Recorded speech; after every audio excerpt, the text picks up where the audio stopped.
Bonsoir à tous. La tournée de proximité du président de la République, Abdraman Tchani, à l'intérieur du pays suscite encore et encore des réactions de nos concitoyens qui livrent ici leurs opinions. Dans ce second débat que nous organisons à cette occasion, nous avons convié sur ce plateau des analystes de la scène politique nationale et acteurs de la société civile qui vont livrer leur analyse sur ce déplacement du chef de l'État dans les différentes régions du pays où il est allé au contact direct des populations. Et comme invité, nous avons M. Ibrahim Namewa, président Fédération Niger Unie, membre du mouvement patriotique de la citoyenneté responsable. Monsieur Lamine Suleiman, journaliste, analyste politique. Monsieur Efred Mouloul Al-Hassan, secrétaire général du comité directeur de l'Union des scolaires nigériens. Madame Falmata Taya, trésorière générale du mouvement M102.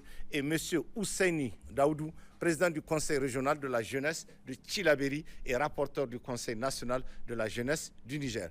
Madame, Monsieur, bonsoir et merci d'avoir accepté notre invitation où nous allons parler de la visite de terrain du chef de l'État qui a parcouru des milliers de kilomètres pour s'enquérir des conditions de vie des populations en leur apportant soutien et réconfort. Un chef de guerre qui est allé également à la rencontre des éléments de forces de défense et de sécurité dans les différentes garnisons du pays pour leur apporter tout son soutien. Quelle analyse faites-vous de ce déplacement du chef de l'État? Qu'est-ce qu'il faut retenir de cette visite de proximité du président Tchani qui est allé au contact des populations dans le Niger profond? Quels sont, selon vous, les moments forts de cette visite? Y aura-t-il un avant et un après pour cette visite historique du président de la République, comme l'ont affirmé de nombreux observateurs? La réponse à toutes ces questions dans ce débat que nous entamons avec cette toute première question. Quelle lecture faites-vous du déplacement du chef de l'État à l'intérieur du pays? Monsieur Numewa, bonsoir et bienvenue sur le plateau du Grand Débat. On commence par vous. Merci. Merci beaucoup, monsieur Abdoulaye, pour l'invitation d'abord et surtout pour l'occasion que vous nous donnez afin de donner, comme vous avez dit, notre lecture de cette tournée de proximité du chef de l'État, son Excellence le général d'armée Abdraman Tchani, président de la République du Niger. Alors, la tournée de proximité telle que ça a été livré à l'opinion, je crois que c'est une des activités les plus médiatisées du président de la République parce qu'on avait vu comment vous nous avez, je parle des médias, vous nous avez fait vivre ça en temps réel, comme on l'a dit. D'accord. Toute chose qu'il faut saluer parce que ça permet d'abord, tant pour nous à l'intérieur du pays qu'à l'extérieur, de voir cette réalité. Alors, il faut le dire tout de suite, la tournée de proximité du président de la République, c'est un acte d'une haute portée politique, en ce sens que lorsque vous avez en charge la gouvernance d'un pays, il vous incombe de prendre en charge les préoccupations de vos concitoyens, du peuple, comme on l'a dit. Oui, c'est ça. J'ai compris que le président est allé dans ce sens pour faire cet exercice de gouvernance, c'est-à-dire se déplacer lui-même pour aller descendre sur le terrain, comme on l'a dit, en termes militaires, s'inquérir des préoccupations des populations et communier avec elles, les écouter, les donner la parole pour qu'elles puissent lui dire exactement ce qu'elles ont à dire par rapport à non seulement la gouvernance en tant que telle, sa façon de gouverner, mais aussi par rapport à des doléances qu'elles peuvent exprimer. Et je crois que cet exercice a été fait parce qu'il a été donné de constater que partout où le président passe, en dépit de rassemblements où il vient, il tient son discours, en dépit des déplacements qu'il fait dans les casernes pour faire les rapports de commandement, passer le message. Il y a eu aussi des audiences qu'il a accordées à la population, aux couches socio-professionnelles, ou pour ne pas dire aux structures organisées. Alors, tout ceci lui permet sans aucun doute d'avoir la vraie réalité, de connaître la vraie réalité de notre pays. Et je crois bien que cette occasion qui est donnée au président lui permet désormais de revenir en force, pour ne pas dire en forme, dans sa gouvernance et essayer de voir qu'est-ce qu'il y a à corriger, qu'est-ce qui a marché, qu'est-ce qui n'a pas marché, mais aussi de jeter les bases, les perspectives de l'avenir. Parce que quelque chose a été fait quand même dans 2 ans et que maintenant, bientôt 3 ans, nous sommes en train d'évoluer. La refondation étant un processus, un changement du paradigme politique, donc il faut toujours adapter le processus de gouvernance aux réalités nouvelles en fonction de l'évolution de la situation. Et je crois que c'est ce que le président est parti faire avant de commencer à poser les jalons au vu des perspectives et du contexte dans lequel nous vivons, qui est, comme vous le savez, un contexte plein d'enjeux. Les enjeux sont tellement énormes, on va y revenir plus tard. C'est pour moi, à mon sens, c'est tout ça le sens de ce périple qui a amené le président de la République à l'intérieur du pays et qui, à son retour, permettez que je profite de votre plateau pour remercier tous ceux qui s'étaient mobilisés. Parce que nous, à son retour ici à Niamey, on s'était mobilisés autour de l'administrateur délégué de la ville de Niamey, sous l'impulsion du gouverneur de la région, le général des divisions Asma Abdou Harouna. Nous avons fait ce qu'il faut faire, le nécessaire, pour permettre à ce que le président puisse être accueilli triomphalement. Et un accueil des grands jours lui a été réservé. Et donc, c'est toute une fierté qui anime tout le monde aujourd'hui, y compris vous, bien sûr, qui avez été accueilli avec le président. Absolument. Donc, pour vous, avant de donner la parole à Lamine, il y aura un avant et un après. Certainement, parce que le président qui a quitté, le président Abdourahmane Tiani, le chef de l'État qui a quitté Niamey pour commencer son périple là, était un avant, si vous voulez. Et maintenant, il est parti.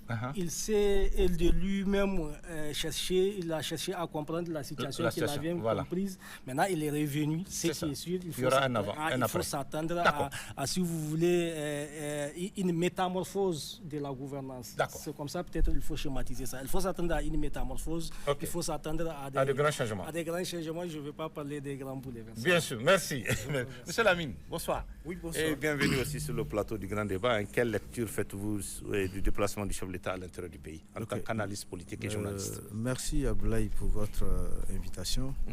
Et votre question m'amène tout de suite à dire ceci. D'accord. La visite du chef d'État à travers cette mission qu'il a entamée il y a déjà près d'1 mois avec la région de Tillabéri lui a permis de réveiller la ferveur que nous avons tous vécue au soir du coup d'État le 26 juillet 2023. C'est comme ça qu'il faut la voir tout de suite, analyser cette visite. Parce qu'on a vu des Nigériens étaient très enthousiastes et très contents de communier avec leur chef d'État. C'est un exercice assez rare qui a manqué pendant des années à beaucoup de couches socio-professionnelles de notre pays, couches sociales. Les Nigériens ont envie de rencontrer un président en exercice, de parler avec eux, de lui faire comprendre, de partager avec lui leurs préoccupations. Et l'occasion a manqué pendant pratiquement plus d'1 décennie. Mais voilà, aujourd'hui, le chef d'État a réussi à créer cette rupture. Et ça, c'est un premier élément. Malgré le contexte sécuritaire. Malgré le contexte. Ça, il faut aussi le souligner. Oui, il faut le souligner, justement, c'est le contexte qui est le nôtre, du Sahel central, naturellement, a beaucoup contribué à cette mission. Ça fait partie des réelles motivations, je crois, qui ont amené le président à faire une tournée. Tournée qu'il a commencé, rappelez-vous, il y a déjà 1 mois avec les pays de l'AES. Il est parti, c'est vrai, sans rencontrer les populations, mais c'était un signal fort avant de sortir pour aller vers la population de ce pays, de son pays. C'est ça. Et il a voulu rencontrer ses pairs chefs d'État de l'AES, certainement, et pour parler des questions de sécurité, des questions politiques, des questions géostratégiques et toutes les menaces qui pèsent sur notre territoire. Deuxième élément important, le chef d'État est allé tout simplement à la découverte du pays réel. Le pays réel ici, c'est quoi? C'est qu'il n'y a pas d'intermédiaire entre le chef d'État et ses concitoyens.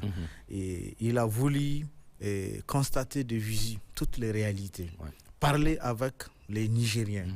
et sans que, au-delà de tout ce qu'on peut lui rapporter sur la base des rapports journaliers, des renseignements et tout, lui-même il est allé, il a vu la réalité. Et vous avez vu, c'était une volonté réellement manifeste parce que en cours de route, à mi-chemin, le chef d'État, quand il constate qu'il y a une population qui est en train d'attendre, il descend. Oui, bien sûr. Et très certainement que ce n'est pas que ça a été un itinéraire préparé à l'avance, mais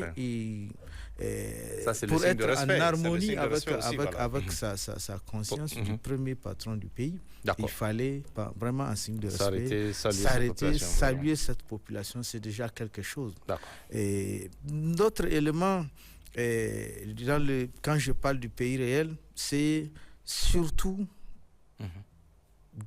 communiquer avec les forces de défense et de sécurité à travers, dans un format, franchement, je dirais peut-être inédit. Et inédit, pourquoi? Parce que ce n'est pas parce qu'un chef d'État n'a pas l'habitude de parler avec les FDS directement. Il le fait soit à travers le Conseil de sécurité ou dans des déplacements, des conférences, des réunions restreintes. Mais inédit parce que tout simplement, c'est que le chef d'État est allé dire à ses responsables en charge de la question de gouvernance sécuritaire au niveau local et au niveau national, et ça n'a pas été caché aux Nigériens. Bien sûr. C'est en toute transparence que ça a été fait. Et ça, c'est l'apanage, si vous voulez, des grandes puissances comme la Russie. Quand un chef d'État russe, Poutine en l'occurrence, assez souvent quand il s'adresse aux forces de défense dans son pays, aux forces militaires, c'est directement transmis sur les médias. Et cette fois-ci, on a vu le chef d'État s'adresser à tous ces corps constitués dans une caserne, mais au-delà de ces responsables, c'est tous les Nigériens aujourd'hui. S'ils veulent réécouter, comprendre ce que le chef d'État a dit, comprendre en arrière-plan le message qu'il a voulu diffuser, il suffit tout simplement d'aller regarder les différentes vidéos. Et je crois que ça, c'est vraiment quelque chose d'inédit. C'est pour dire tout simplement, je prends même les Nigériens à témoin, en parlant à mes propres confrères militaires.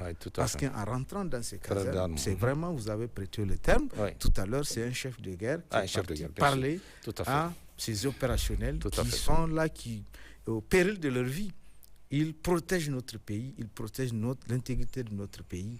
Et en même temps, les Nigériens ont entendu le même discours. Donc voilà un peu de manière très brève ce qu'on peut dire avant de revenir sur les enjeux surtout géostratégiques de cette mission, parce que ce n'est pas seulement des enjeux au plan national, mais il y a des enjeux géostratégiques autour de cette tournée du président. D'accord, merci. Monsieur Fred, bonsoir et bienvenue aussi sur le plateau du Grand Débat. Qu'est-ce que vous avez ajouté? Quelle lecture faites-vous du déplacement du chef de l'État à l'intérieur du pays? Merci bien. Et je précise, parce qu'on a vu à l'intérieur du pays, pratiquement, vous avez mobilisé tous vos militants qui étaient dans les régions pour soutenir et mobiliser les étudiants et élèves qui étaient à l'intérieur du pays. Voilà. Tout à fait. Merci bien, M. Abdoulaye, pour l'occasion que vous nous offrez de s'exprimer sur des questions d'utilité publique.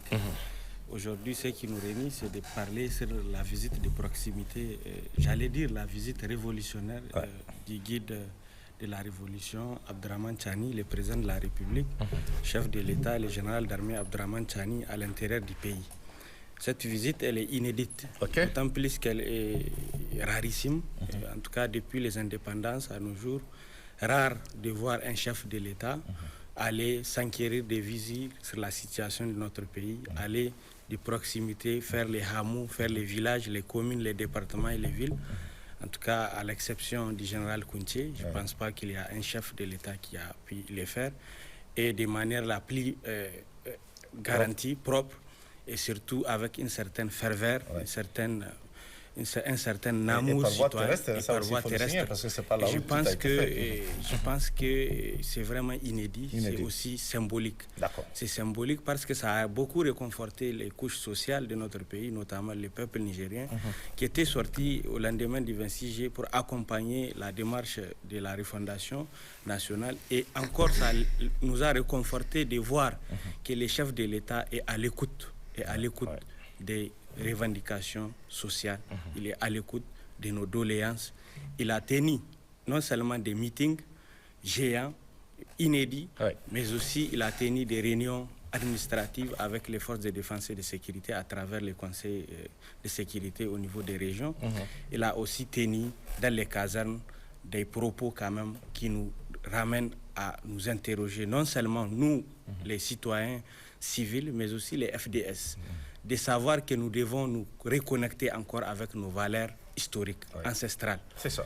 Le chef de l'État, un chef de guerre, a pu rappeler l'avant-colonisation, l'après-colonisation, et il a encore fait cas des enjeux aujourd'hui géopolitiques, géostratégiques, dans lesquels évolue le Sahel en général et le Niger en particulier. Cela démontre à quel point les chefs de l'État se soucient du fait que les Nigériens, aussi lointains soient-ils, puissent être sur les mêmes longueurs d'onde que ceux qui doivent se retrouver dans les zones urbaines.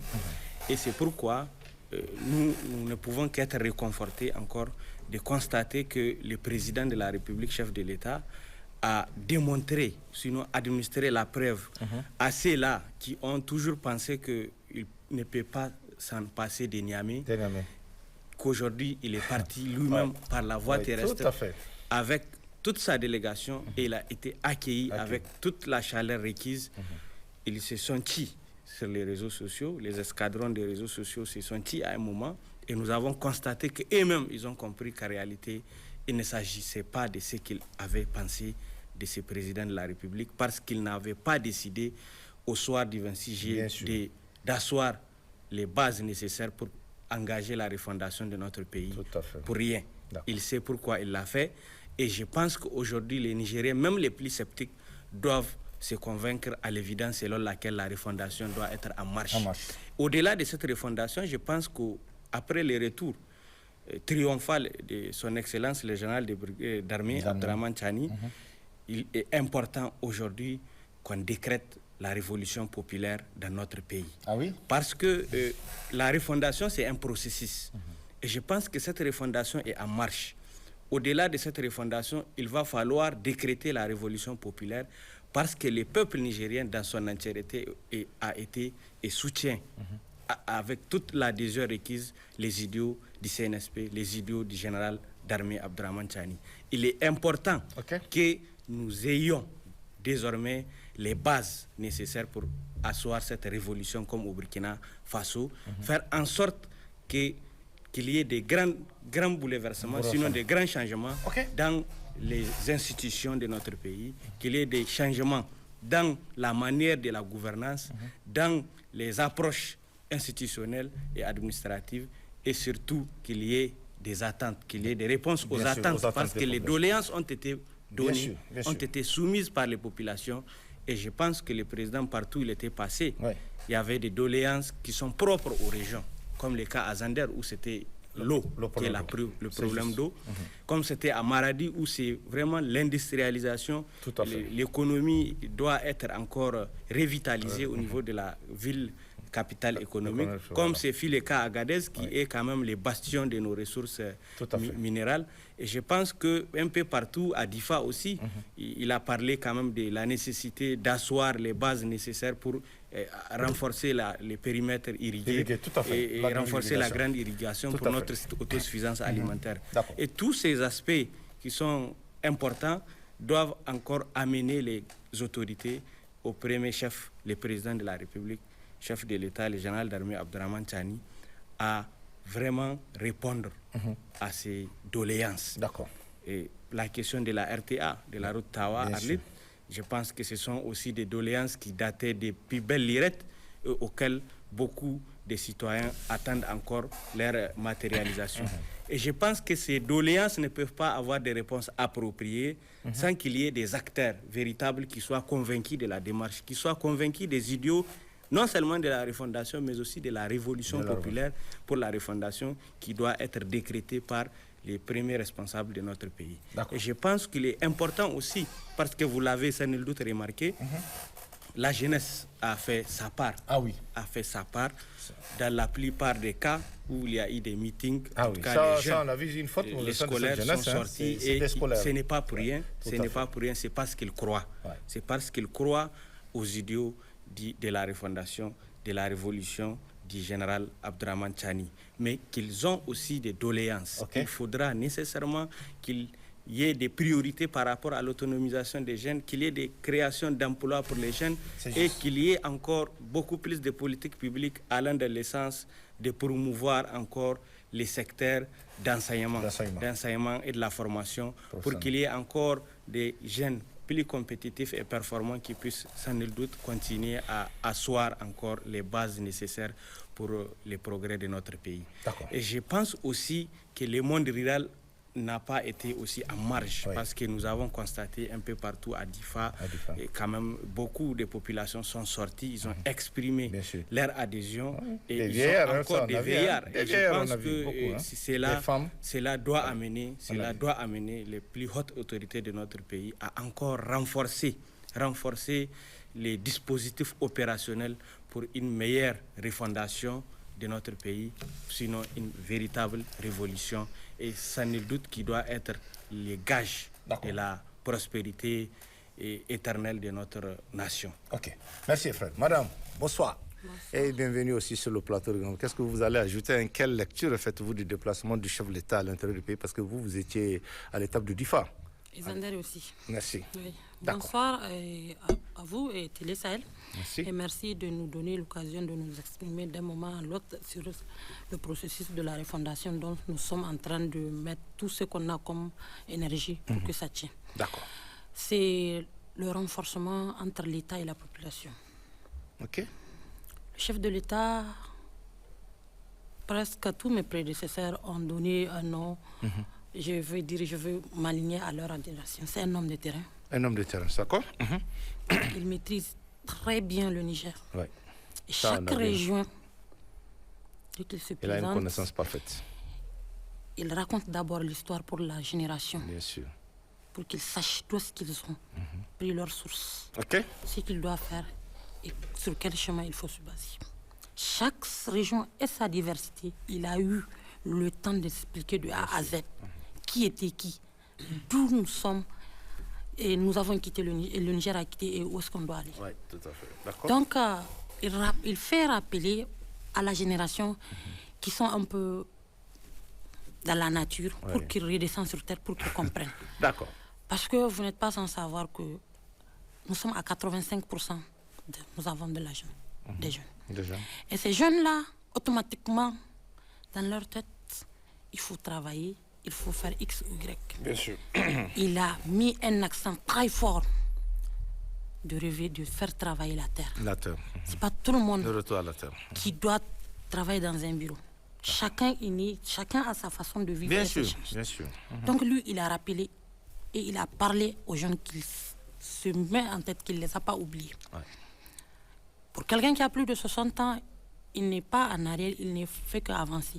Donc si aujourd'hui il s'entête à tenir, c'est pour qu'on ait un bon retour. Ok. Les 3200 km qu'il a fait, malgré les enjeux, tout le monde est conscient dans quelle situation nous sommes. Bien sûr. Aujourd'hui, les gens ont une illusion de faire comprendre que c'est X ou Y, mais généralement, ou bien la particularité, la force, le Niger, c'est très très différent de tout ce que les gens vont penser. Ok. Et il est conscient de ça. D'accord. Et c'est pour cela qu'il veut inculper à la jeunesse. Il faut qu'on ait la même vision. Ok. La cohésion sociale, il faut qu'on l'applique. Et aujourd'hui, je suis sûre et certaine que partout, il a eu le temps minimum, plus de 20 kilos de marche. Vous étiez de A jusqu'à Z. Bien sûr. C'est juste. Tanout Zander, c'est en 1 heure de temps, mais il a fait 6 heures de temps parce qu'il a marché plus de 20 kilomètres. Hein, le trajet. Ouais. Il attend, il écoute, il parle, il discute, il explique. Ça veut dire beaucoup de choses. Tout à fait. Des gens ont quitté leur village 2 jours pour venir le voir. Eux, ils savent qu'ils sont partis, mais ils disent que vraiment cet homme mérite à ce qu'on l'accueille. Pour qu'on l'acclame. Et c'est fait. Et c'est fait. Et le pari est gagné. Ouais.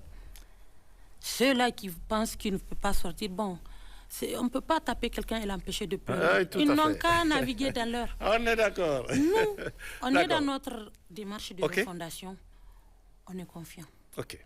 On est sûr que ça va aller. Inch'Allah. C'est juste une question de temps. Mais ce qui est sûr, le général Abdraman Chani, c'est qu'il est en train de poser comme jalon. Si tous les Nigériens adhèrent en bonne et due forme, dans peu de temps, le Niger, je ne sais pas comment l'expliquer pour le moment, pour ne même pas donner le goût à des gens de venir avant. Ah d'accord, d'accord. Donc le lien qu'il a mis, il a encore renforcé la confiance. D'accord. Tout celui qui est en train de rêver ou bien d'errer, il sait que ce monsieur-là, ce n'est pas un homme de bureau. Ce n'est pas un homme qui reste juste pour causer. Non, c'est un homme de terrain. De terrain, d'accord. C'est un guerrier. Surtout la dernière étape de Difa. De Difa, oui. Il l'a bel et bien précisé que ça fait 30 ans qu'il connaît la région de Difa. Oui, tout à fait. Parce qu'il est resté dans la zone. Il est resté dans la zone. Dans le lac Tchad. Dans le lac Tchad.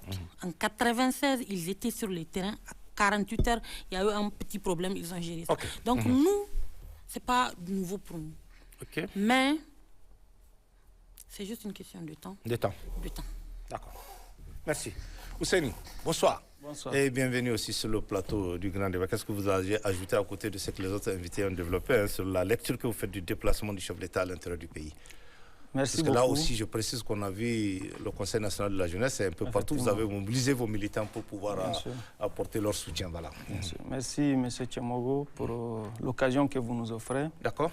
Pour nous exprimer sur, par rapport à la visite de proximité du président de la République à l'intérieur du pays. Et à l'image de mes aînés qui m'ont précédé, j'avoue que c'est un homme d'État avec une pédagogie nécessaire requise. Parce que le président de la République, partout où il est passé, sa façon d'expliquer à nos concitoyens la démarche actuelle entreprise par le pays est tout simplement inédite. Parce que nos populations arrivent, ceux qui n'ont pas compris avant, arrivent à comprendre effectivement ce de quoi il s'agit depuis le 26 juillet 2023. Donc, sa visite de proximité est tout simplement inédite. Parce que le président de la République, il s'agit pour lui d'être physiquement présent aux côtés de nos populations et dans les zones les plus reculées souvent du pays.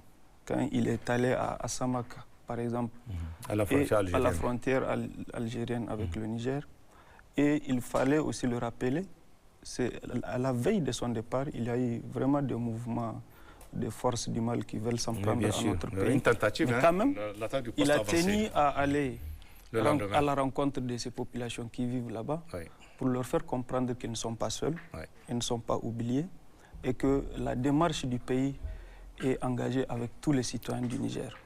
Donc, pour nous, en tant que jeunes, c'est une façon encore de comprendre effectivement que ce processus de refondation engagé par nos autorités, au premier rang desquels le général d'armée Abdraman Chani, c'est un processus dans lequel les jeunes doivent s'engager davantage.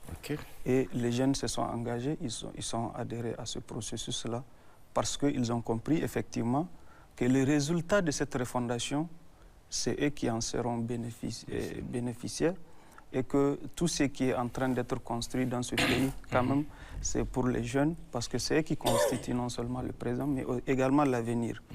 L'autre aspect qu'il faut souligner de la visite de proximité du président de la République, c'est qu'il a beaucoup insisté sur le retour des jeunes à la terre. À la terre, c'est juste. Et une condition, la seule condition d'ailleurs qui peut nous permettre d'avancer pour que nous soyons autosuffisants d'un point de vue alimentaire. Et le Niger l'a démontré depuis le 26 juillet 2023, depuis que le président de la République a décrété que ce qu'on produit, la production du Niger ne doit plus sortir.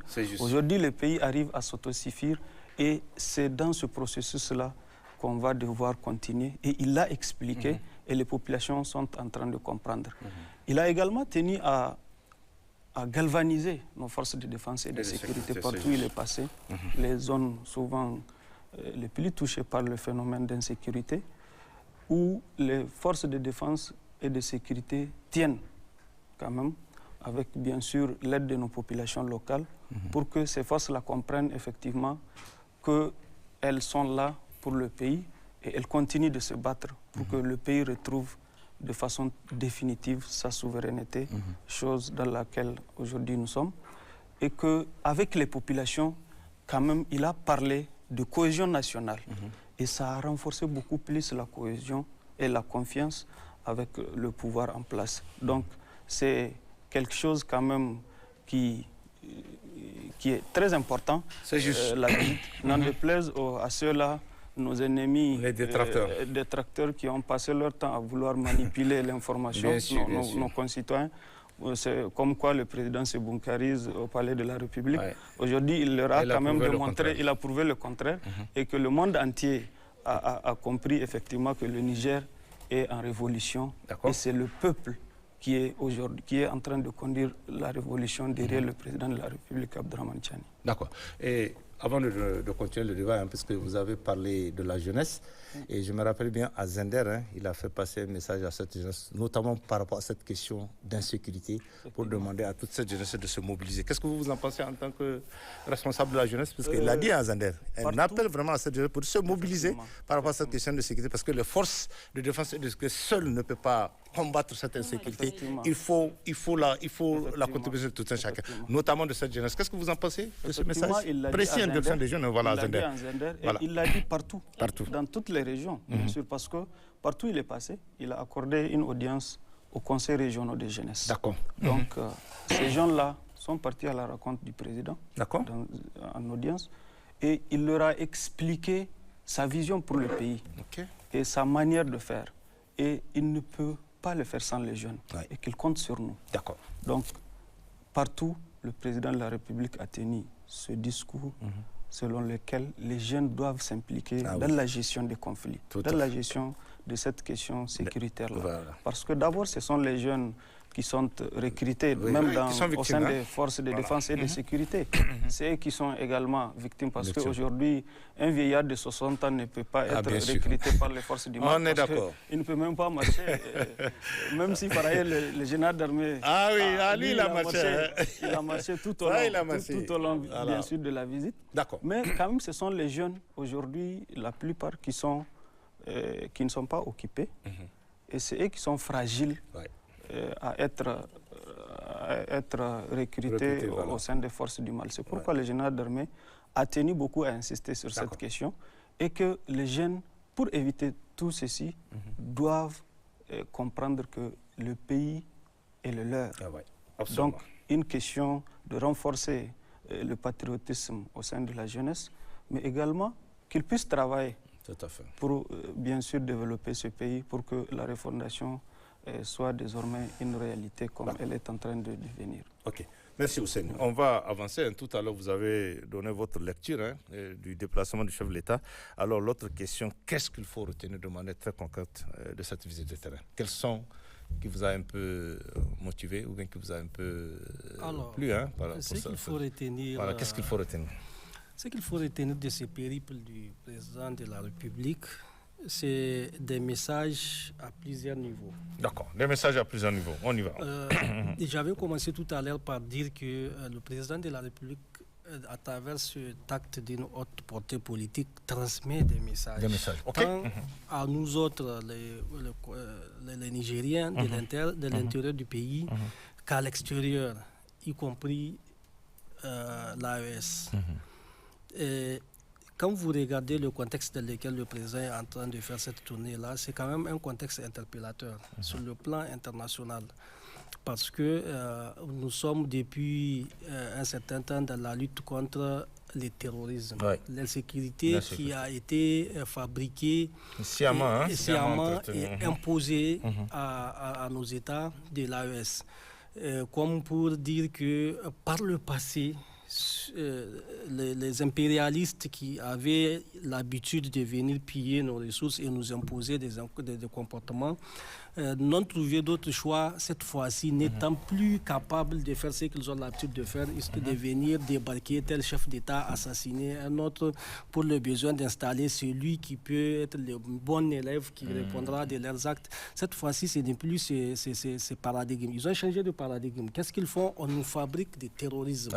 Et dans ces terrorismes-là, très malheureusement, la main-d'œuvre utilisée, ce sont nos frères qui sont utilisés pour faire ça. C'est-à-dire que quoi qu'il advienne, nous allons assister à des situations conflictuelles et des situations difficiles à notre sein. Alors, le président de la République a choisi ce contexte international mouvementé pour essayer de dire à la face du monde que, en tout cas au Niger et même dans l'AES, désormais, les choses ne se font plus comme par le passé. Désormais, les autorités nigériennes agissent encore avec le peuple. Et tout le monde sait, en termes de gouvernance, lorsque les autorités, le peuple et les FDS se retrouvent ensemble, c'est qu'il n'y a rien à faire, ils pourront bâtir l'édifice national. Et c'est ce message que le président a essayé de démontrer. Il démontre ce message à un moment où, quand vous regardez un peu, je l'ai dit, j'ai eu à le dire sur d'autres plateaux, quand on regarde un peu autour de nous, l'OTAN est en train d'installer ces éléments un peu partout, ces bases. Le président en a parlé lorsqu'il était dans la région de Dosso, parlant de la situation de notre frontière avec le Bénin, où il a rafraîchi la mémoire des Nigériens que la menace dont il avait parlé il y a de cela des mois, elle existe toujours, sinon elle est même renforcée. D'où la nécessité de maintenir notre élan patriotique, notre sursaut patriotique et surtout la vigilance. Quand vous regardez un peu de l'autre côté aussi, il n'y a pas longtemps, c'est dans le même contexte où on organise un simulacre de demande d'intervention internationale, comme un peu ce qui a été fait, je le disais l'autre fois, contre Kadhafi. Lorsque la communauté internationale voulait abattre Kadhafi, on a organisé un simulacre d'insurrection pour dire que les droits de l'homme sont menacés en Libye. Et sous le fallacieux prétexte de manque de respect des droits de l'homme, l'OTAN a débarqué, ils ont abattu Kadhafi, ils ont balkanisé la sous-région sous le regard complice et impuissant de tous les pères de Kadhafi et des Africains. C'est la même chose qu'on voulait faire au Mali tout récemment en demandant à l'Union africaine de dire que l'Union africaine demande une intervention internationale pour sauver le Mali, faute de quoi Bamako risque d'être prise par le GINIM. Et vous avez vu, l'Union africaine avait fait la demande. Il aurait fallu la vigilance des autorités maliennes. J'ai vu l'infatigable Diop qui a apporté la réponse comme quoi pour dire qu'il n'y a aucun problème et qu'eux, ils ne sont pas demandeurs de cette demande-là. Et donc, c'est pour dire que le contexte international, le contexte sous-régional est mouvementé. Ceux-là même qui sont contre l'élan, qui sont contre le processus de la refondation et au-delà qui sont contre l'AES, ils ne lâchent pas. Ils sont toujours aux aguets, ils cherchent les occasions pour rentrer en guerre, des belles, et remettre en cause tout le processus qu'on est en train de faire. Donc c'est pour dire que c'est un message que le président donne pour essayer d'expliquer aux gens que lui, désormais, il agit avec son peuple. Et que plus personne, dans tous les cas, ne peut l'attendre sans que tu passes par le bouclier humain qui est là, qui l'entoure et qui est pour le compte de qui il travaille.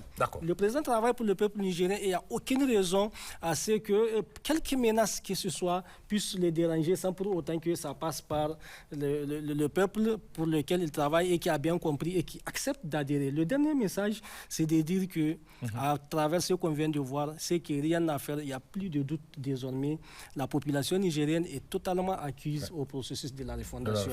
Il n'y a plus de doute à se faire. Même les plus sceptiques qui, hier, quand vous les entendez, parce qu'on échangeait avec eux, qui disent que cette affaire-là, elle commence à être une bonne affaire. Hein, parce que eux, par le passé, ils n'avaient pas pensé que ça pouvait marcher. Les gens ont pensé que c'est juste un processus qui va être remis en cause très rapidement. Mais les gens ont compris qu'à partir il y a 2 ans de cela, que ce processus-là est en marche. Et cette fois-ci, ils voient les perspectives que le président est en train de tracer, les voies à suivre. Donc, c'est pour dire qu'ils ont compris effectivement qu'il n'y a rien à faire. C'est un processus irréversible et c'est un processus qui ira jusqu'au bout, Inch'Allah, avec la participation de tous. Merci. Oui, Lamine, qu'est-ce qu'il faut retenir de cette visite? Et tout à l'heure, vous avez parlé des enjeux géostratégiques. Hein.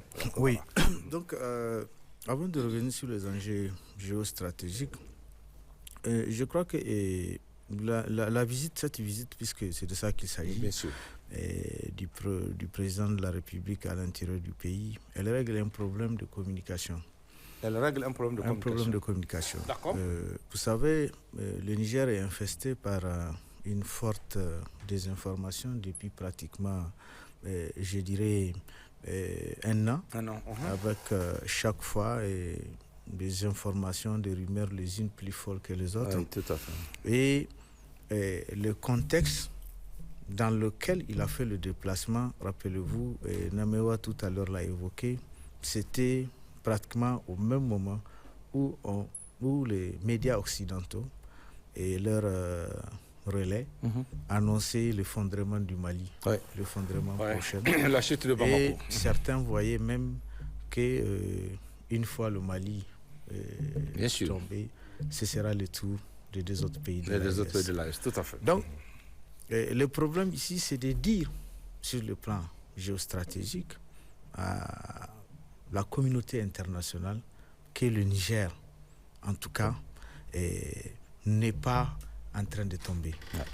Le problème de sécurité, il peut exister, problème d'insécurité, mais ça n'empêche pas à un président de la République ou à toute autre autorité politique de faire le tour pour aller rencontrer le Nigérien. Ouais. Ça n'expose pas le Niger ou ça ne présente pas le Niger comme un pays où, d'un moment à l'autre, il va prendre feu et que tout peut arriver dans notre pays du fait de l'instabilité politique, du fait de problèmes économiques, la forte pression économique et toute autre situation conjoncturelle. Le président de la République a réussi à battre en brèche tous ces clichés qu'on essaie d'entretenir et de coller au Niger sur la base de la désinformation. Ouais. Parce que, vous savez, souvent quand vous voulez dire à une personne qu'elle ment, vous n'avez pas besoin de lui répondre par la parole, mais vous posez des actes. Des actes, tout à fait. Et c'est ce que le président a fait. Et je crois que je nous interpelle aussi, il faut cesser de répondre à ceux-là qui passent le clair de leur temps en train de mentir sur les réseaux sociaux, les gens, en train de se vilipender. Parce que par ailleurs, ils sont des nôtres qui se sont mis en marche de la légalité et la République les a bannis. Donc, quand quelqu'un il va jusqu'à une telle extrémité et qu'il pense que lui aujourd'hui, il est du côté du mercenaire. Il préfère servir les mercenaires. Il préfère faire le jeu, le bonheur du mercenaire. Il faut cesser de lui répondre, il faut l'ignorer. Mais il faut poser des actes qui montrent que tout ce qu'il est en train de raconter, et même ses commanditaires, vont finir par lâcher du lest. Bien sûr. Mais c'est démontré, c'est établi. Donc, là, c'est sur les questions, quand je parle de la dimension communicationnelle de cette visite du président de la République. Mais il y a une dimension humaine aussi dans ce déplacement. Et tout comme d'ailleurs, c'est normal, parce que même sa gouvernance, elle revêt ce caractère humain. Pourquoi la dimension humaine? Ils l'ont tous dit dans le premier tour de table, partout où il est passé. Il a parlé de la sécurité. Il a parlé de la sécurité alimentaire. Il a parlé de changement de paradigme pour les jeunes, pour qu'ils comprennent que ce pays leur appartient et qu'ils s'engagent dans la défense de leur pays. En le disant, le président de la République ne veut pas dire que les jeunes, venez, on va vous enrôler dans des fronts pour aller défendre la patrie. Non, c'est pour dire que votre pays, tout ce qu'on est en train de vous raconter, de vous influencer, les mauvaises influences, il ne faut pas vous laisser influencer par ceux-là qui passent le clair de leur temps à vous raconter des mensonges. Il faut vous dire que vous n'avez pas un autre pays en dehors du Niger et que le Niger, s'il réussit, c'est pour vous. Dans tous les cas, elle a bien fait de le préciser. Quelqu'un qui a déjà 60 ans de vie, je crois que tout ce qu'il fait, il ne le fait pas pour lui-même. Il est en train de le faire pour les générations futures, pour le pays. Nous allons tous partir le CCP. Donc si déjà, parmi nous, il il y a des gens qui pensent qu'ils préfèrent aller faire le jeu des mercenaires, et tout autre lobby à l'international. Ça, c'est pas leur problème. Mais l'immense majorité des Nigériens, il faut qu'ils comprennent que le Niger, là, on peut régler tous nos problèmes en se parlant, avec le dialogue, quelle que soit la difficulté qu'il y a. Et l'autre dimension, c'est la dimension politique. La dimension politique, c'est quoi ici? Le président, il a réussi à faire une démonstration d'affirmation, je dirais, de sa légitimité. Il a cette légitimité. Et certains ont pensé que c'est à travers le coup d'État et que le président n'a pas cette légitimité populaire, mais il l'a eu. Mais rappelez-vous, déjà, avec les premiers signaux ont été envoyés par les assises, lors des assises de la refondation. C'est ça. Il a été investi de tous ses pouvoirs aujourd'hui qu'il n'avait pas avant, au soir du coup d'État. Donc, et il avait dit qu'il allait jouer sa partition. Tout à fait. Et désormais, puisqu'on lui a fait confiance. Donc, c'est cette démonstration qu'il est allé faire sur le terrain. Parler avec les cadres de commandement. Qu'ils comprennent que désormais, le vrai décollage, c'est maintenant que ça va se faire et avec tout le monde. Un autre message qu'il faut envoyer, vous savez, le Niger, dans la région d'Agadez et la région de Difa, et elle constitue aujourd'hui, si vous voulez, c'est toutes les richesses du sous-sol qu'il y a dans ces localités. C'est ces richesses, la convoitise de ces richesses-là qui place le Niger dans la situation qu'il est en train de vivre aujourd'hui. Les enjeux sont énormes. Pour quelqu'un qui a toujours pensé que le Niger fait partie de son précaré et que l'histoire a démontré à travers la gouvernance du Niger, en tout cas jusqu'à la veille du 26 juillet, que c'est d'autres qui décidaient à notre place. Tout à fait. Mais les dirigeants sont juste, si vous voulez, des valets locaux, permettez-moi le terme, et que quelqu'un prend la décision, ils viennent vous dire c'est ça qu'on va faire et vous exécutez.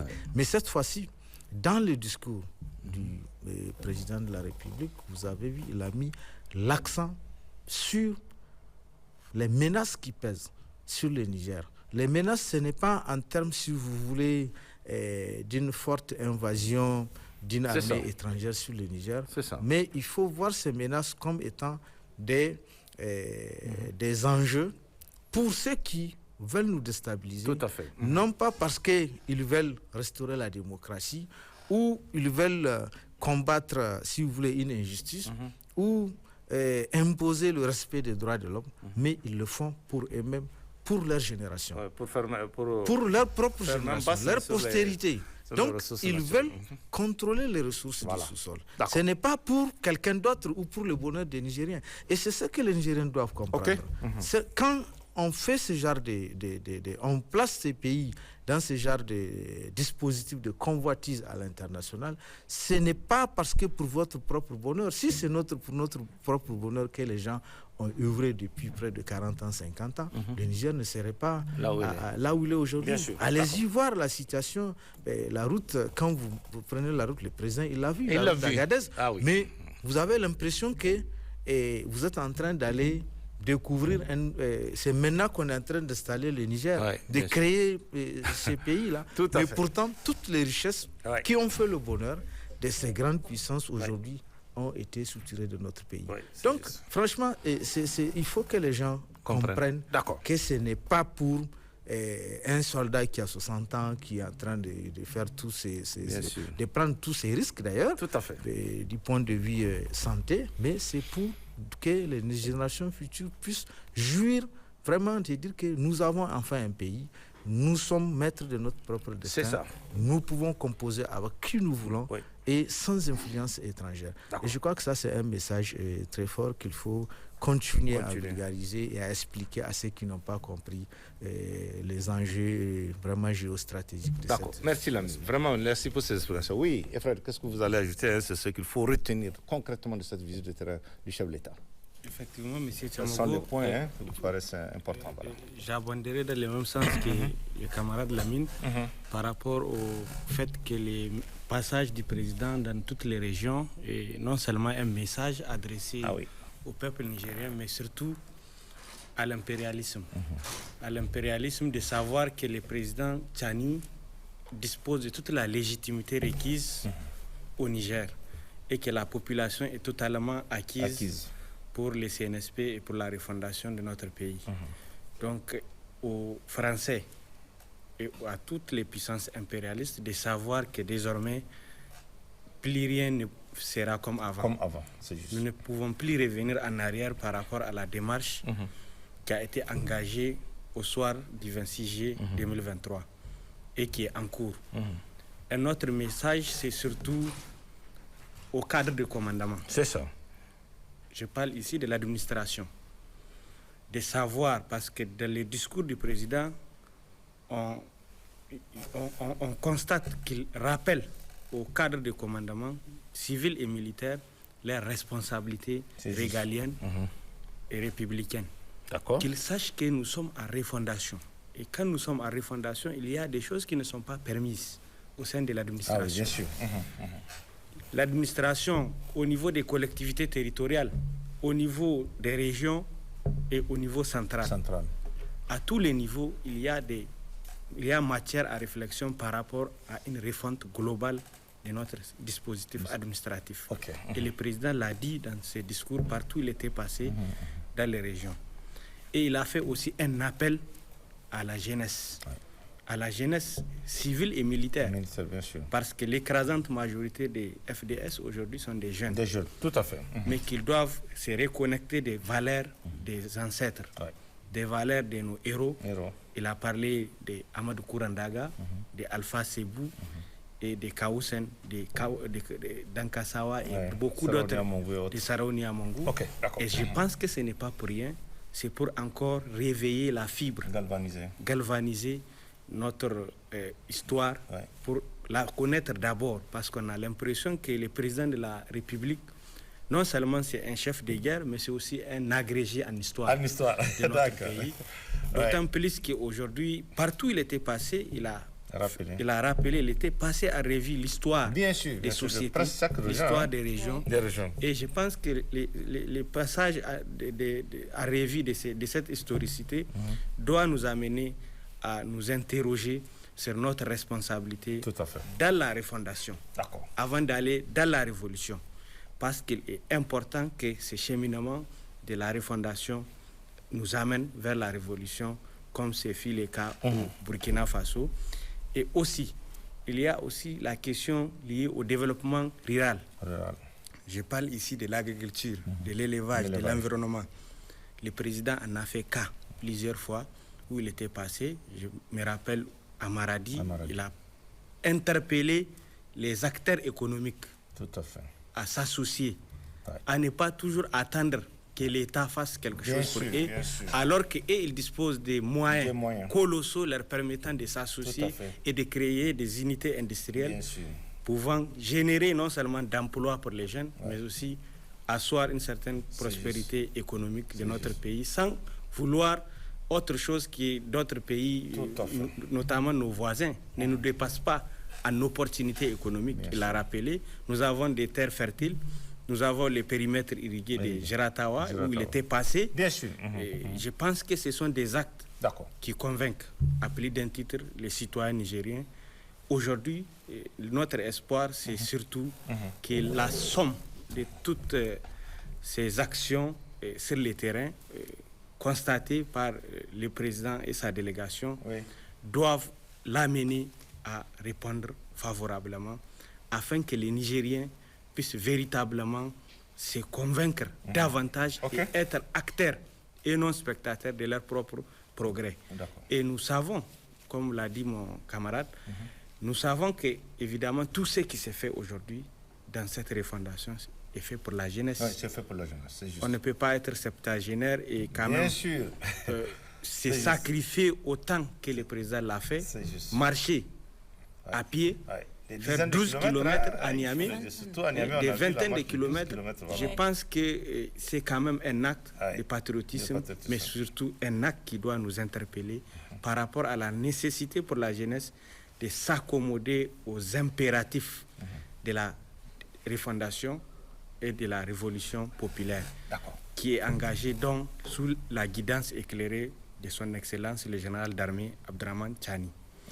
Et ensuite, il est important que les présidents, parce que vous avez parlé d'avant et d'après. Et d'après, bien sûr. Il est important que le président de la République aujourd'hui n'a pas la même appréciation ou les mêmes, la même appréhension des choses qu'avant.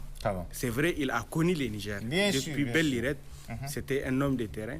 Mais le retour encore sur le terrain récemment lui a encore donné une certaine flamme qui, sans nul doute, bientôt lui permettra d'asseoir un certain assainissement dans la refondation, d'asseoir un certain changement et de faire en sorte que les Nigériens, dans l'unité, la cohésion et surtout la promotion des valeurs républicaines et des compétences requises, puissent chacun en ce qui les concerne jouer leur partition dans les différentes sphères de responsabilités requises pour que la refondation, parce que ce n'est pas la refondation d'un seul homme, c'est la refondation de tout un peuple.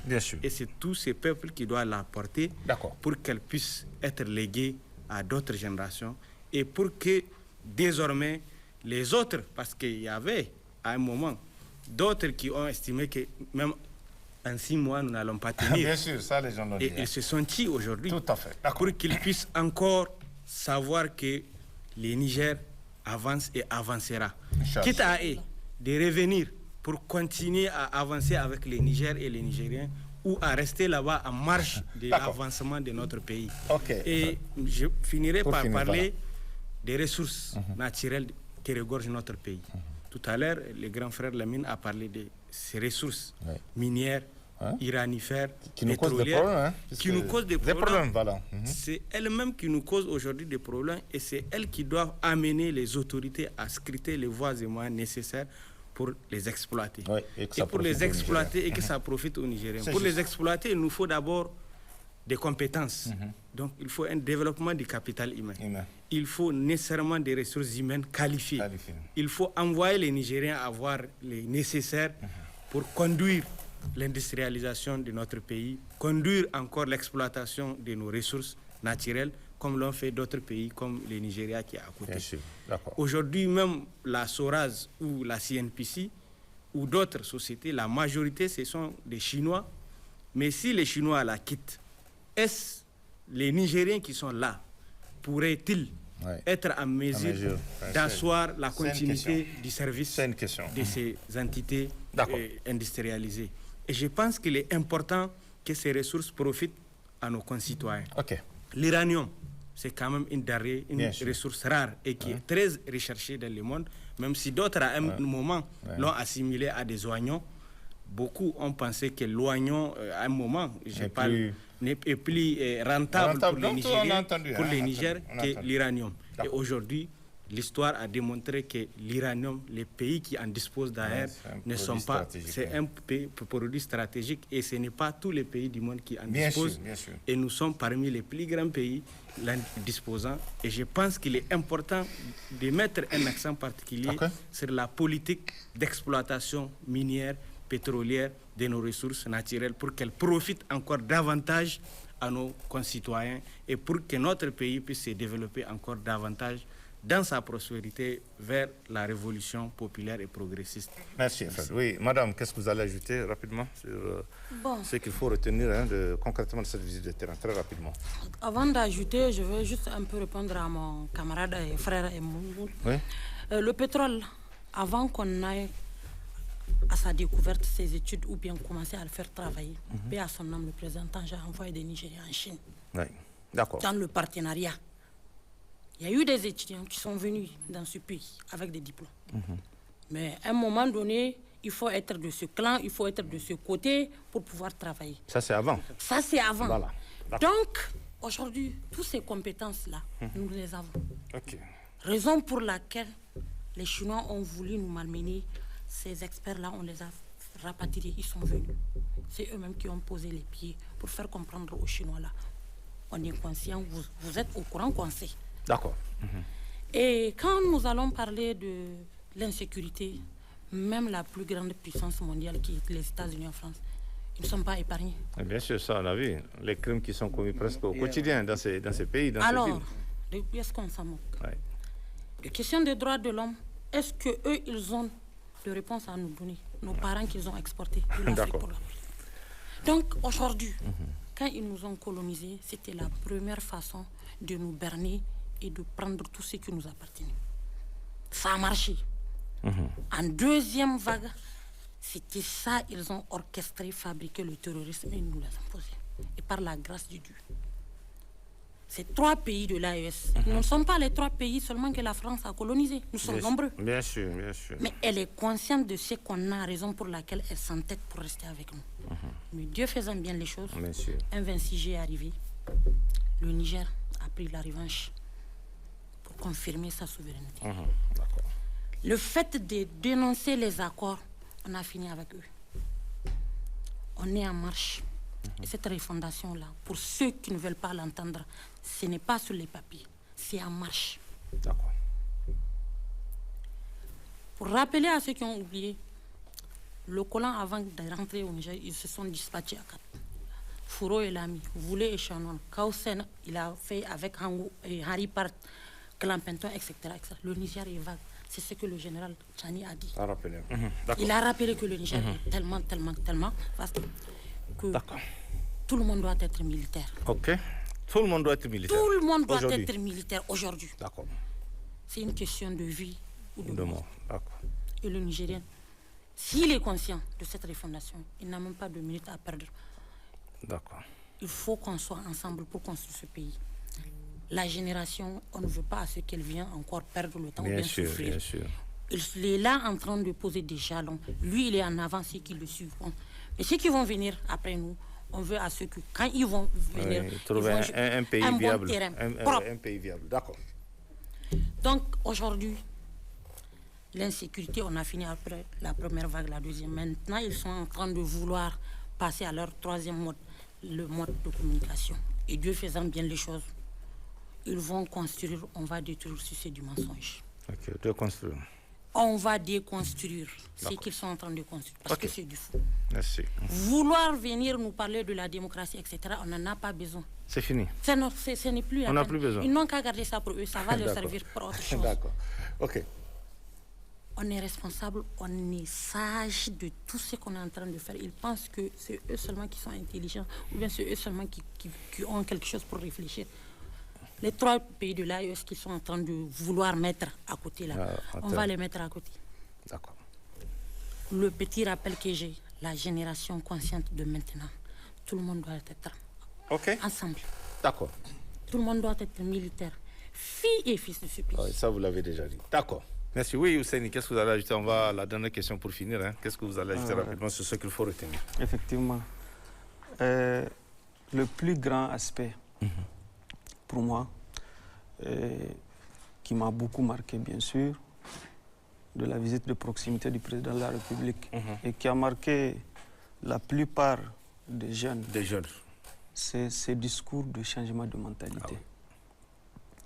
Ces discours sur lesquels le général d'armée insiste partout où il est passé. Il dit aux jeunes et au-delà à tout le peuple nigérien de façon directe que notre démocratie, elle est différente de celle que les autres définissent comme démocratie. Parce que pour nous, nous sommes aussi en démocratie, sauf que la nôtre est différente de celle des autres. C'est notre modèle propre. C'est notre modèle propre, parce que la nôtre, elle est refondatrice, elle est révolutionnaire. Oui, bien sûr. Donc, ce discours de changement de mentalité adressé au peuple nigérien par le général d'armée est un discours très clair. Et c'est ce discours de changement. Parce qu'il nous faut un nouveau Nigérien, un Nigérien de type nouveau. Qui ne puisse plus se permettre de penser que le Niger ne peut pas se libérer. Le Niger s'est déjà libéré. Il va continuer à le faire jusqu'à ce que notre pays soit prospère, n'en déplaise aux autres. Et le président de la République, dans certaines régions, il a quand même tenu à rendre hommage à certaines personnes de notre pays, à certaines figures emblématiques, bien sûr. C'était le cas du président Mamadou Tanja. Oui, il est allé se recueillir sur sa tombe à Ménosoroa. C'était aussi le cas dans ses prises de parole dans certaines régions où il insiste sur nos héros qui ont marqué les figures historiques du Niger. Les figures historiques du Niger. Donc ce n'est pas pour rien. C'est pour amener à ceux qui ne maîtrisent pas encore l'histoire de comprendre que le Niger vient de très loin et que nous sommes un peuple guerrier, un peuple qui ne peut pas se laisser faire parce qu'aujourd'hui, ce peuple-là a un guide qui comprend effectivement les enjeux du monde actuel. Donc, je pense que c'est un acte très fort, un signal fort envoyé au peuple nigérien qu'ils comprennent que cette refondation, il doit se l'approprier et le Niger est en train de se l'approprier. Donc, c'est quand même un signal très fort, comme je l'ai dit tantôt. Le Nigérien, surtout la jeunesse, doit s'approprier de cette refondation. Et partout le général d'armée est passé, il a insisté sur ça et il a quand même pris des engagements. Dans certaines régions, c'était quand même le cas à Tilaberi, où juste après son passage, aujourd'hui, la route Farié-Terra est en construction. Elle est en train d'être reprise. Donc, partout également, en tout cas dans d'autres régions, c'était le cas de l'eau à Zender. Donc, c'est pour vraiment dire qu'aujourd'hui, nous sommes véritablement en refondation et que nos dires et nos actes vont de pair. Donc, je pense que la visite du président de la République a beaucoup réveillé le peuple nigérien. Elle a permis au peuple de se mettre au travail, de comprendre effectivement que ce n'est plus les discours qu'il faut tenir. Il va falloir qu'on agisse, poser des actes qui concourent à la matérialisation de la refondation que le général d'armée aujourd'hui est en train de porter. D'accord. Merci Hussein. On va peut-être vers la fin de ce débat, pour finir, peut-être quels sont en quelques mots les moments forts de cette tournée et à quoi doit-on s'attendre après cette tournée historique du chef de l'État. Vraiment quelques moments forts et à quoi doit-on s'attendre pour finir. Je préfère commencer par à quoi doit-on s'attendre. D'accord, on y va. Pourquoi? Parce que en politique, parce que là nous sommes je ne parle pas de la politique politicienne. Gouverner, celle qu'on a connue pendant plus de 30 ans. Voilà, que nous ne souhaitons plus revivre. Gouverner, c'est un acte politique. Et en politique, les événements produiront inévitablement des conséquences. Et des conséquences qui doivent impacter la population. Alors donc, quand je dis ça, je vois que la tournée du président doit être inscrite dans le cadre des événements politiques que les gouvernants posent. Tout le monde a apprécié, tout le monde sait que c'est une très bonne chose. Alors, il doit y avoir des conséquences qui doivent y découler. Et ces conséquences doivent être des conséquences positivement impactantes, qui doivent impacter la population. Je dis ceci pour vous faire un rappel. Le 26 mars 2025, date à laquelle le chef de l'État a été élevé au rang du président de la République, avec tout ce qui s'en est suivi, comme son élévation au grade de général d'armée et tout. Après la cérémonie, vous avez organisé un grand débat auquel moi j'avais pris part, parce qu'en fait, je n'oublie pas moi souvent certaines choses importantes.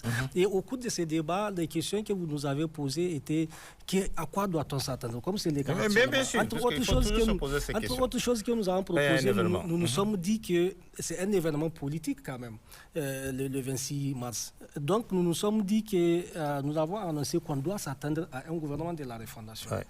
Et effectivement, après quelques semaines, on a vu un remaniement. Est-ce que c'est un gouvernement de la refondation? Je n'en sais rien pour l'instant, je ne dis pas. Mais je constate Et nous constatons avec vous que quand même, jusqu'à preuve du contraire, au sein de l'administration nigérienne, on constate qu'il y a des administrateurs qui ne sont pas encore dans la refondation.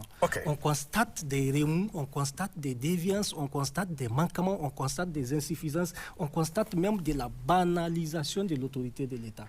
Alors, ce que nous sommes en train de dire tout à l'heure, à travers la tournée du président de la République, il a réussi à administrer la leçon de la gouvernance. Lui, il est en harmonie avec le peuple. Tout à fait. En tant que le chef de l'administration, il est en harmonie avec le peuple. Alors, s'il est en harmonie avec le peuple et qu'il a été démontré que la refondation, la population nigérienne est acquise à la refondation, mais il faut aussi se rappeler que la refondation, ce n'est pas seulement les mots. La refondation, c'est un processus politique de changement du paradigme politique. Par conséquent, il ne peut se faire qu'avec des acteurs compétents acquis à la cause, au processus, mais aussi avec des institutions. En ce qui concerne le deuxième élément, on peut s'en féliciter. Le Niger est sur la bonne voie, la refondation est en marche, parce qu'on constate l'installation progressive des institutions et des organes. C'est correct. Mais à l'intérieur de ces organes, quel type d'hommes on a? Est-ce qu'on a des citoyens prompts, capables à conduire les idéaux et les principes de la refondation? C'est une interrogation. Au cas où ce n'est pas le cas, il faut prendre des dispositions pour essayer de corriger, parce que au bout du compte, quand même, on a des résultats qu'on attendait. Et ces résultats ne peuvent être produits que lorsque on amène des hommes qu'il faut à l'intérieur des institutions de la refondation, pour espérer que le processus de la refondation arrive d'abord à bon port, mais avec tous les objectifs assignés et des résultats qu'on attend. Je crois que si lui, le président, vous avez tout dit. Si lui, le président, étant déjà en harmonie avec la population, il a fait ce tour-là. C'est un grand, des milliers de kilomètres. C'est un événement politique historique.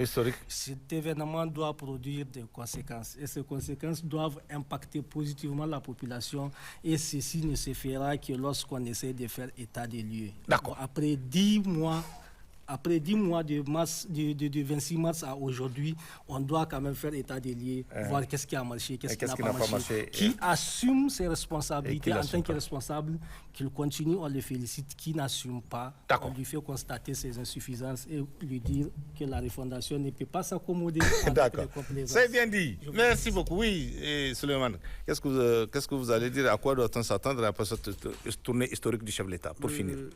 À quoi doit-on s'attendre? Namewa a déjà commencé à esquisser un peu le vrai défi. Oui, le vrai défi. De la gouvernance que le président veut imprimer au Niger. D'accord. Il y a un vrai défi. Et je crois que le président, on lui apprend rien. Peut-être c'est un rappel. Ah oui. Ce que Namewa dit, il est vrai. Vous savez, nous avons l'habitude de dire que le Niger, le malheur du Niger, c'est parce qu'on a affaire à une administration têtue. Têtue. D'accord. Une administration où ceux qui l'animent, souvent ils viennent avec deux états d'esprit. Un état d'esprit pour dire qu'est-ce que moi je gagne d'abord. Qu'est-ce que je gagne d'abord? On peut venir aujourd'hui faire de belles choses. On mobilise tous les moyens. Le président a fait une tournée. Il a réussi à réveiller cette ferveur du 26 juillet 2023. Les Nigériens sont enthousiastes. Ils croient en lui. Les plus sceptiques même ont commencé à changer dans leur discours. Mais la précaution principale aujourd'hui dont il doit s'entourer en tant que chef de l'État, parce que les Nigériens ne voient que lui désormais. Il a annoncé des engagements, il a pris des promesses. Et si le président ne s'entoure pas de beaucoup de précautions qui vont lui permettre d'avoir un retour sur la façon dont ces engagements sont en train d'être mis en œuvre sur le terrain, j'avoue qu'il va... il risque de saboter son action. Parce que quand vous avez quelqu'un qui vient, à qui vous faites confiance, que lui, il n'a pas encore l'esprit dans la refondation. Oui, tout à fait. Il n'a pas réussi à assimiler le vrai contenu de cette refondation-là, de la gouvernance, de la vision du chef de l'État. Lui, sa vision, en venant, c'est qu'est-ce que moi je vais gagner. Ou il y a des gens qui pensent qu'aujourd'hui encore, on ne peut rien faire sans aller toujours tendre la main à l'extérieur.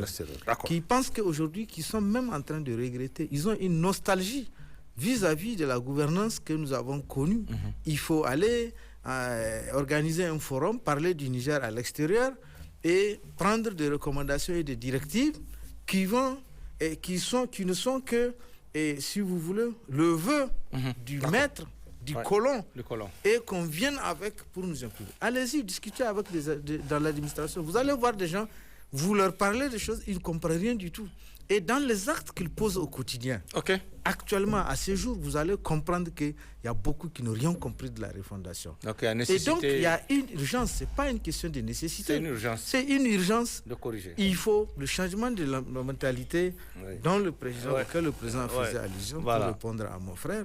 Ici, ce n'est pas seulement envers les jeunes, mais c'est envers aujourd'hui ceux qui sont investis de ce pouvoir de mettre en œuvre, de conduire notre administration. Et quand je dis administration, c'est vraiment tous ces cadres-là. Vous savez qu'au Niger, on a l'habitude d'échouer à ne pas réussir à concrétiser une action par le fait d'une seule personne. D'accord. Vous allez voir, des gens vont venir réfléchir pendant des semaines. L'État va mettre tous les moyens financiers. On conçoit un document, on planifie toute la mise en œuvre. Une seule personne, excusez-moi du terme, un incompétent, va venir remettre tout en cause, et par le fait de cet incompétent, tout tombe à l'eau. Ce n'est pas que nous sommes en train de blâmer des gens, mais c'est la vérité. C'est la réalité. C'est la réalité. Si nous voulons réussir, il faut que le chef de l'État maintenant essaie de donner un véritable contenu, d'intégrer dans le contenu de sa refondation le changement du paradigme au niveau de l'administration centrale. D'accord. Tant qu'on ne fait pas ça, je vous assure que nous allons tous tomber de nuit et on aura perdu de l'énergie inutilement par le fait des incompétents. Merci. Merci. Oui, Efred, rapidement.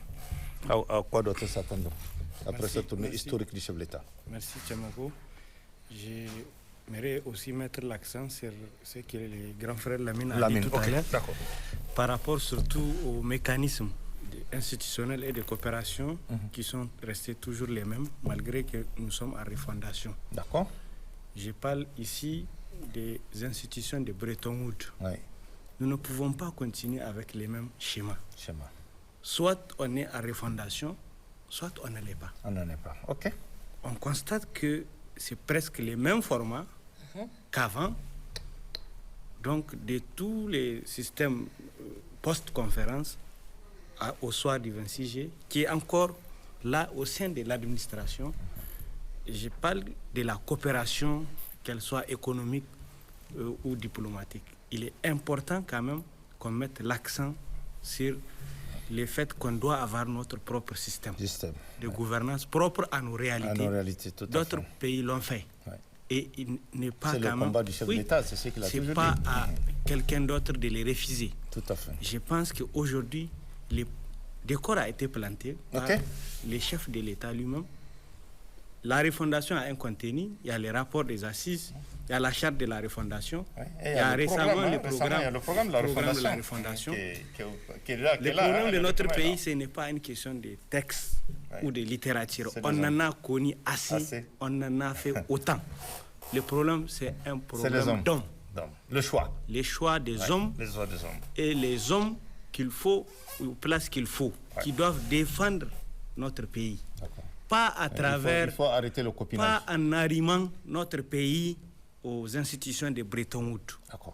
Je ne pense pas que nous allons trouver les résultats escomptés par les Nigériens à travers les mêmes cheminements qu'avec les anciens systèmes. Les pays ayant réussi leur propre refondation et leur révolution ne l'ont pas fait à travers les FMI ou la Banque mondiale. Aucune autre puissance ne peut nous aider gratuitement. Ça, c'est vrai. Il y a des intérêts qui s'y cachent. Et souvent, c'est des intérêts maléfiques et qui sont nocifs pour nos peuples. Et je pense que les dirigeants de notre pays, au premier rang desquels les chefs de l'État, Abdourahmane Tchani, doivent réfléchir sur la nécessité de revoir notre système de coopération. Nous devons, certes, exiger que notre coopération doit être gagnant-gagnant. Nous les voyons déjà sur les télévisions, mais il faudra encore que ces gagnants-gagnants profitent aux Nigériens et que nous ne soyons pas trop collés aux institutions de Bretton Woods. Nous pouvons nous-mêmes supporter nos propres dépenses. Nous pouvons nous organiser, avec les fonds de solidarité. Nous pouvons trouver encore d'autres mécanismes alternatifs à travers lesquels les citoyens eux-mêmes vont en toute transparence et en toute redevabilité garantir leurs propres dépenses ou la prise en charge de leurs propres besoins. Cela est possible. Nous avons des spécialistes pour ça. Le Niger dispose assez de spécialistes, que ce soit ici au Niger ou à l'international, et qui peuvent réfléchir, concevoir un système nouveau qui puisse s'accommoder à nos réalités. Pas en étant des avatars des institutions de Bretton Woods. Je pense que c'est ces points de départ d'abord sur lesquels nous attendons la réforme du président après sa tournée de proximité. Et ensuite, d'autres réformes, des réformes agraires. Il va falloir qu'il y ait encore un accent particulier sur l'agriculture, sur la terre. J'ai vu récemment, il y a une dotation de 50 véhicules ou une trentaine de véhicules au niveau du ministère de l'Agriculture.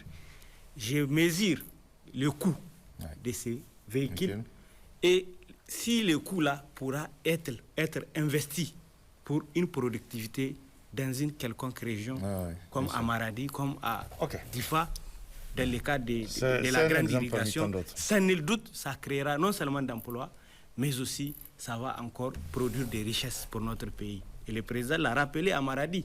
Il a parlé du Moringa, qui rapporte 2 milliards chaque année pour les populations. Et je pense qu'au-delà, on peut avoir des industries de Moringa, des transformations, parce que c'est aussi ça la refondation, c'est la transformation profonde de notre système. Et je pense que nous devons aller vers un nouveau paradigme. Et c'est notre ce qu'on attend maintenant. C'est notre attente profonde. Et je pense qu'on la partage entièrement avec le peuple nigérien qui est sorti, qui a accueilli massivement et chaleureusement les chefs de l'État et sa délégation. Merci. Madame, qu'est-ce que vous allez ajouter? À quoi doit-on s'attendre après cette tournée sur l'État? Rapidement, ça va finir. Le pas de mon frère Lamine. Comme le dit un adage Hausa, la vision du chef de l'État, si on arrive à avoir au moins 10 à suivre le même chemin, nous aurons... 10 quoi? 10 personnes. 10 personnes. Responsables. Du plus haut au plus bas. Si on arrive à avoir 10, on allait partir loin. D'accord. Mais on peut les avoir ou pas? Bon, vous savez, les Nigériens, comme l'a dit mon frère, sont des caméléons. Ah oui? Avant qu'ils ne soient à ces postes, ils sont polis, ils sont redevables, ils sont quoi. Mais arriver, c'est l'autre face. Ah oui. Et ils ont soit deux faces. Nous sommes en refondation. Et ils ont deux faces. Bien sûr, sauf... Je pose la question, moi. Oui, ils ont beaucoup à nous. 2 faces. Plus de 2 faces même. D'accord. Très bien. C'est ça, j'ai dit le caméléon. Nous sommes en refondation ou nous ne le sommes pas. D'accord. La mauvaise pratique qui a agenouillé ce pays-là, nous ne pouvons pas continuer avec ça. Et qu'est-ce qu'il faut faire? Non, il faut assainir, il faut mettre les points sur les i. D'accord. Il y en a. Les compétences, on en a. Les compétences sont là. On en a. Il faut juste leur donner la chance. Il faut que les gens sachent que c'est la refondation. D'accord. Et parce que dans leur tête, avant, c'était parce qu'on a voté pour lui, on a fait des campagnes pour lui. Même si j'ai fait des fautes, je suis obligé de rester. Parce que moi-même, je me suis... Tout ça doit s'arrêter. Non, la refondation n'a pas besoin de ça. D'accord. Puisqu'on rentre dans la 3e année. Hein. Oui, la refondation n'a pas besoin de ça. Beaucoup de pratiques ont juste changé de nom ou bien de façon de faire, continuent à le faire. Et malheureusement, moi, ce qui me tient à cœur, ce qui me fait mal, beaucoup de gens ne vexent que le général Ramé Abdourahmane Tchani. Alors que c'est des personnes qui sont en train de faire le seul boulot. Comme celui le patron, c'est sur lui qu'on a l'œil. Le message là, il va passer. Il n'a qu'à passer. D'accord. Et il va passer. Le message n'a pas passé. Nous sommes en refondation ou nous ne le sommes pas. Bien compris, nous ne pouvons pas continuer avec les anciennes pratiques. C'est bien compris, on ne doit pas continuer avec les anciennes habitudes. On est d'accord. Il a sacrifié sa vie, il a mis les jalons. Il faut qu'on utilise le chemin. Ok. on ne peut pas se permettre à certaines pratiques. On ne peut pas composer avec des personnes. On est conscient. Eux-mêmes, ils savent qu'on est conscient de ce qu'ils sont en train de faire. Mais ils mettent dans leur tête que c'était avant. Il faut qu'ils sachent que ça a changé d'Europe. Ok, c'est bien dit. Oussani, rapidement, on va finir avec vous. Merci. Moi, on va finir, vas-y. Je pense que le président de la République, dans toutes les régions, comme l'a rappelé Namewa, il a réussi en audience toutes les couches socio-professionnelles. C'est vrai. Qui ont à leur tour chacune partagé sa vision de la refondation. Exact, oui. Et exprimé ses doléances. D'accord. Donc, et le président de la République, bien sûr, a pris note. Et je pense très bien qu'il y aura des réformes. Il y aura des réformes. Il y aura des changements. Il y aura même des réformes. Ouais. Mais ce qui est sûr, des profondes réformes. Ok. Jusqu'au niveau rural. D'accord. Parce que c'est là qu'il y a même effectivement le problème. Et ce qui est sûr, c'est qu'une refondation, ça prend du temps. Ça prend du temps, c'est juste. Aujourd'hui, le Niger est en train de déconstruire ce qui est bâti sur une longue durée. Et ça risque de faire du mal. Et les gens doivent subir. Parce que c'est ça. On ne fait pas des omelettes sans casser des œufs. C'est impossible. Ok. La refondation, elle a un prix. Elle a un prix. Nous devons accepter de subir tout ce qu'elle comporte comme prix. Ok. Quels que soient les sacrifices quand même qu'il va falloir consentir. D'accord. Mais je pense aussi que les réformes doivent être beaucoup plus mises, comme le G. Fred l'a rappelé, sur le monde rural. Le monde rural, ok. Dans l'agriculture. C'est peut-être le moment pour le président de la République d'aller dans l'opérationnalisation de la grande irrigation dans toutes les régions. C'est vrai, on a vu la phase pilote. C'est un projet qui lui tient beaucoup à cœur. Hein? Bien sûr, bien sûr. Qui lui tient beaucoup à cœur. Et à chaque fois qu'il rencontre les couches sociales, il en parle. Bien sûr, d'accord. Ce qui prouve véritablement que c'est un projet qui lui tient beaucoup à cœur. D'accord. Et c'est un projet sur lequel il aime beaucoup se baser pour développer le pays. Merci. On a vu la phase du lancement à Difa. Et nous pensons que c'est le moment de lancer dans toutes les régions pour que le Niger puisse se libérer à travers l'agriculture, le développement à la base au niveau des zones rurales. Les réformes administratives, nous en sommes tous conscients qu'il y a beaucoup de problèmes au niveau de l'administration publique. Beaucoup en ont parlé. Et c'est le moment vraiment d'aller vers des réformes. Donc on doit s'attendre à beaucoup de choses après cette tournée. Beaucoup de choses, beaucoup de changements. C'est en tout cas le souhait. Beaucoup de décisions. D'accord. On verra bien ces décisions qui vont sans doute bientôt tomber ou commencer. D'accord. Ok. C'est bon? C'est bon. Merci. Lamine, qu'est-ce que vous voulez ajouter parce qu'on a dit. C'est pour dire. Voilà, puisqu'on a fait vraiment le tour. Le chef, quand vous composez avec quelqu'un, dans tout système, qu'on soit au Niger, ailleurs, au Mali ou au Burkina Faso, si vous composez avec des gens qui n'arrivent pas à s'émanciper de la tutelle des lobbies impérialistes, c'est compliqué. Vous partez à votre propre perte. D'accord. Ça, il n'y a rien à faire. Vous composez avec des gens qui ne voient que leur intérêt d'abord, ce qu'ils vont gagner. Mais dans le discours, ils vous parlent en longueur de journée de résilience, de l'intérêt du pays. Mais en réalité, ils parlent de leur propre résilience.